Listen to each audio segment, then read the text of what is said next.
Hola, buen día jóvenes, les saluda su profesora María José. Vamos a comenzar a trabajar nuestra clase de historia de esta semana. Estamos trabajando en la clase número 3, última clase de la unidad número 3, Chile y el mundo durante la Guerra Fría. El objetivo de aprendizaje de la clase de hoy es el objetivo número 11, analizar los principales procesos que marcaron el fin de la Guerra Fría, considerando la crisis de la URSS y el derrumbe del comunismo. Pero antes de comenzar nuestra clase de hoy, vamos a revisar lo que ustedes tenían que hacer en la clase anterior. Ocupé un trabajo de uno de ustedes como pauta de corrección, en donde ustedes sabían que tenían que seleccionar un movimiento guerrillero, ¿ya? Y poner el nombre, el año de fundación, el país, la causa del movimiento, el líder de este grupo guerrillero y la influencia que tuvo la Revolución Cubana en el inicio o en la creación de este movimiento, más una imagen que ustedes debían agregar. En la generalidad están bastante buenos los trabajos, yo ya los revisé, así que estamos trabajando súper bien. Ahora sí vamos a comenzar nuestra clase de hoy. El contenido es fin de la Guerra Fría. Entonces, a partir de la década de 1970, la economía mundial, especialmente la occidental, había comenzado a dar señales de que el crecimiento de las décadas anteriores estaba llegando a su fin, ¿ya?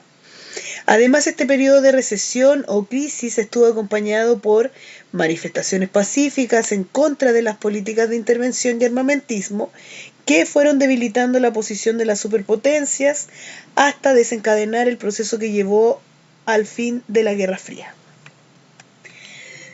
¿Qué va a pasar en el bloque oriental? ¿Ya? El colapso del bloque oriental. Uno de los primeros síntomas que marcaron el inicio de este proceso fue la crisis política y económica del bloque comunista en la década de 1980. En 1985, Mikhail Gorbachev asumió el gobierno de la URSS y emprendió una serie de reformas políticas y económicas estructuradas en dos grandes ejes. Una de ellas es la perestroika, ¿ya? Ahí está Mikhail Gorbachev. ¿Qué era la perestroika? La perestroika era una reestructuración.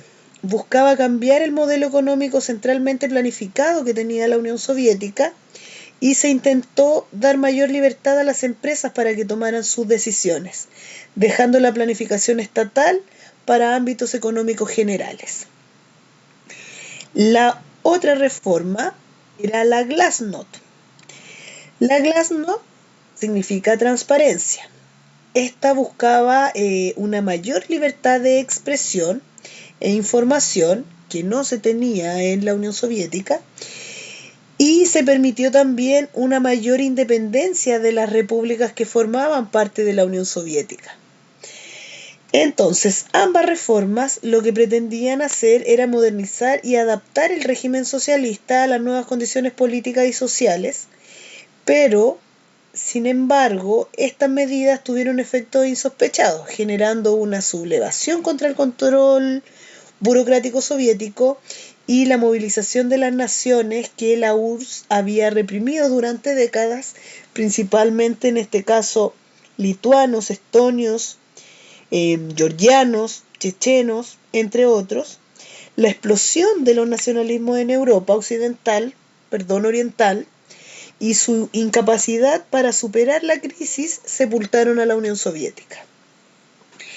Este colapso del bloque comunista significó el desmantelamiento del mundo bipolar y estuvo marcado por diversos acontecimientos. Algunos representaron un acercamiento entre la Unión Soviética y Estados Unidos, como la Conferencia de Malta, que culminó con el acuerdo de ambos países para comenzar un proceso de desarme. Otros eventos que antes eran considerados símbolos de la división ideológica se convirtieron en íconos del inicio de un nuevo orden internacional, como fue la caída del muro de Berlín en el año 1989 y la reunificación alemana al año siguiente. Otro de los cambios a partir de estas reformas y de la caída de la Unión Soviética fueron las transformaciones geopolíticas, ¿ya? Además de estas reformas que yo les mencionaba, tanto políticas y económicas, la política exterior de Gorbachev también tuvo consecuencias importantes en Europa Oriental.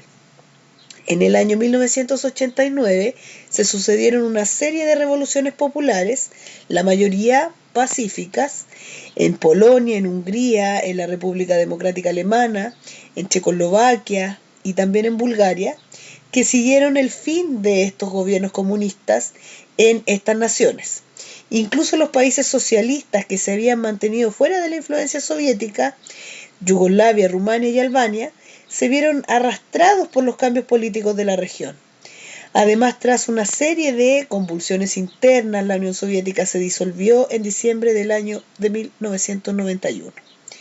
¿Ya? De la antigua superpotencia surgieron 15 repúblicas independientes que han procurado orientar su organización política y económica hacia modelos democráticos y economías de mercado. En este contexto, uno de los nuevos estados conformados fue Rusia, que es la que existe hasta el día de hoy, que va a heredar el enorme potencial militar y gran parte de los problemas económicos y sociales de la antigua Unión Soviética. Y por último, el auge del neoliberalismo. ¿Ya?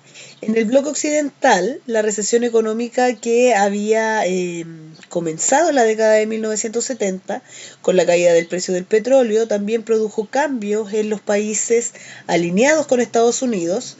Por ejemplo, el sector industrial debió reestructurar sus métodos de producción y reorientarse a buscar nuevas tecnologías y fuentes de energía alternativas. Al mismo tiempo, el sector servicios creció considerablemente, generándose una tercerización de la economía. Todas estas transformaciones fueron fundamentales para la reactivación de las economías más desarrolladas en la década de 1980. Ahora, con esta información, ustedes deben desarrollar una pregunta de la página 175.